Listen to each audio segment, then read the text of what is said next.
ஏஎஸ்ஆர்டி village சேனலின் அன்பு உறவுகளுக்கு வணக்கம். இன்று நம்ம பார்க்க போகிற அணை எங்கே இருக்குது அப்படின்னு பார்த்தோம்னா, நம்ம கிருஷ்ணகிரி டிஸ்ட்ரிக்டில் காவேரிப்பட்டினத்திலிருந்து போச்சம்பள்ளி போகிற வழியில் தான் அமைஞ்சிருக்கு. இந்த அணையோட சிறப்பு என்னன்னு பார்த்தீங்கன்னா, இது அணைன்னு சொல்ல முடியாது. இது தென்பெண்ணை ஆற்றிலிருந்து பிரித்து எடுக்கப்பட்ட ஒரு பிரிவு தான். இந்த பிரிவிலிருந்து இங்கிருந்து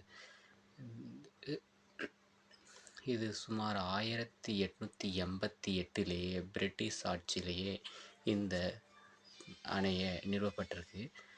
இங்கிருந்து பிரித்து எடுக்கப்பட்ட தண்ணீர் பாரூர் ஏரி என்னும் பெரிய ஏரிக்கு அனுப்பப்படுகிறது. அந்த ஏரியின் கொள்ளளவு 900 கனஅடி தண்ணீர் சேகரித்து வைக்கக்கூடிய அளவிற்கு அந்த ஏரியின் அமைப்பு அமைந்திருக்கு. ஒரு நாளைக்கு அந்த பதிவையும் நான் பதிவிடுறேன். இன்றைக்கி பார்த்திங்கன்னா தண்ணி இருக்கும் அப்படின்னு சொல்லி தான் இந்த அன்னைக்கு நம்ம போயிருந்தோம். ஆனால் அங்கே போய் பார்த்ததுக்கப்புறம் தான் தெரிஞ்சது தண்ணி ரொம்ப கம்மியாக இருந்தது. இங்கெல்லாம் பார்த்திங்கன்னா இதெல்லாம் தண்ணியே இல்லை. இங்கே இருக்கிறது மட்டும்தான் லைட்டாக அந்த பள்ளங்களில் மட்டும் தண்ணி இருக்குது.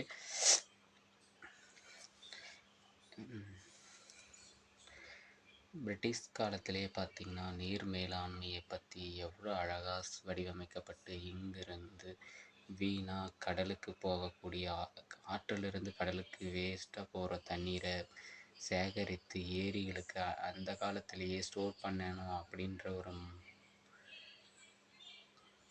பண்ணி மக்களுடைய வாழ்வாதாரத்தை உயர்த்தும் வகையில் அமைத்திருக்கிறாங்க. மறுபடியும் பார்த்திங்கன்னா, நாங்கள் ஒரு டைம் மழைக்காலங்களில் இங்கே தண்ணி அதிகமாக இருக்கும் சமயங்களில் உங்களுக்கு பதிவிட போகிறோம். இன்றைக்கி சரி போனதுக்கு எடுத்த வீடியோ தான் இப்போ பதிவிடுறோம். இதெல்லாம்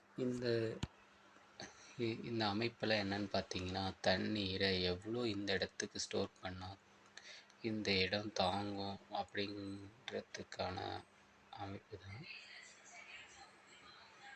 இது. பார்த்திங்கன்னா இந்த அணையோடைய துவங்கிய வரைபடம் தான்.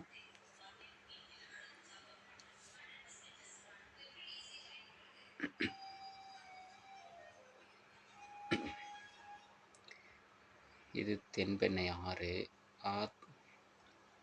ஆற்றுக்கு நடுவிலேயே கட்டப்பட்டது தான் இந்த அணை. வீடியோ பிடிச்சிருந்தா ஷேர் பண்ணுங்கள், லைக் பண்ணுங்கள், கமெண்ட் பண்ணுங்கள். இந்த அணைக்கு இதுக்கு முன்னாடி யாராச்சும் நீங்கள் போயிருந்தீங்க அப்படின்னு சொன்னால் கமெண்டில் தெரியுங்க. தேங்க்யூ.